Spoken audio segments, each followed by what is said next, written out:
వాయుపుత్రుడి అల్లరి చేష్టలకు సృష్టే స్తంభించిపోయిందా? ఆంజనేయ ప్రభంజన వేగాన్ని ఇంద్రుడు ఎందుకు అడ్డుకున్నాడు? అంజనేయస్తుతిని ఓదార్పునకు బ్రహ్మాది దేవతలే భువికి తరలివచ్చారా? ఏంటా వైనం? అనగనగా అంటూ సాగే నేటి సాహసోపేత కథనమే వజ్రఘాతం తర్వాత వెలిగిన తేజం, హనుమాన్ నామ ఆవిర్భావ రహస్యం.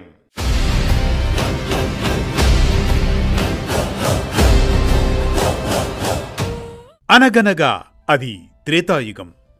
ఆంజనేయుని బాల్యంలోని సమయం.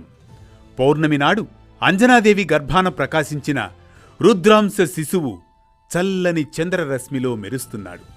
అతని కన్నుల్లో అపార జ్ఞాన తేజస్సు, శరీరంలో అపారమైన బలం, హృదయంలో దివ్యమైన శక్తి. శివతేజస్సు అతని నుదుటిపై మెరుస్తోంది. బాలరుద్రుడిగా వెలుగొందుతున్నాడు ఆంజనేయుడు. పుట్టుకతోనే దివ్య తేజస్సు కలిగిన ఆ బాలుడు అంజనీపుత్రుడిగా, ఆంజనేయుడిగా వర్ధిల్లుతూ ఉంటాడు. జై శ్రీరామ్,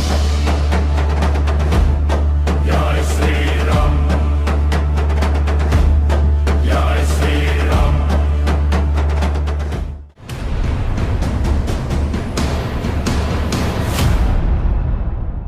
జన్మతః బలసంపన్నుడైన ఆంజనేయుడు వనంలో చెట్టు పుట్టల మధ్య సహజసిద్ధంగా ఆడుకుంటూ ఉంటాడు. ఋషుల పట్ల అల్లరి చేస్తూ ఉంటాడు. చిన్న వయసులో తన కొంటె స్వభావంతో మునుల తపస్సులకు తెలియక భంగం కలిగిస్తూ ఉంటాడు. వారి యజ్ఞకుండాలలో రాళ్లు వేస్తూ ఉంటాడు, ఆటంకాలు కల్పిస్తూ ఉంటాడు.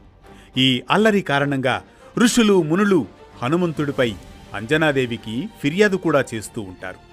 ఒక్కోసారి శపిస్తూ ఉంటారు.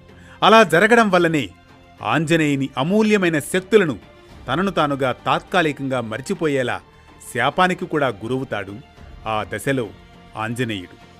ఈ అల్లరి పనులతో హనుమంతుని బాల్యం చాలా చురుకుగా, శక్తివంతంగా ఉంటుంది. కాని గురువుల శాపం వల్ల తన శక్తులను మర్చిపోయినా అతని సహజమైన శక్తి, చురుకుదనం ఎప్పుడూ ఉంటూనే ఉంటాయి. అలాంటి తరుణంలో తన బలం గురించి మరొకరు ఎవరైనా గుర్తు చేస్తే తప్ప అవి ఆంజనేయుడికి గుర్తుకురావు. అలా శాపానికి కూడా గురవుతాడు ఆంజనేయుడు. ఒకనాడు వనంలో హనుమంతుడి తల్లి అంజనాదేవి తపస్సు చేసుకుంటూ ఉంటుంది. చిన్నతనంలో హనుమంతుడు ఒంటె కోసం మారాన్ చేస్తాడు. తల్లి అంజనాదేవి ఆంజనేయుని చేతులకు కాళ్లకు బేడీలు వేసి కుదురుగా కూర్చోమంటుంది. అలా అంజనాదేవి ఆనాటి ఆంజనేయుని అల్లరిని కొంత కట్టడి చేస్తూ ఉంటుంది. అలాంటి ఆంజనేయునికి ఆకలి మాత్రం ఎక్కువే.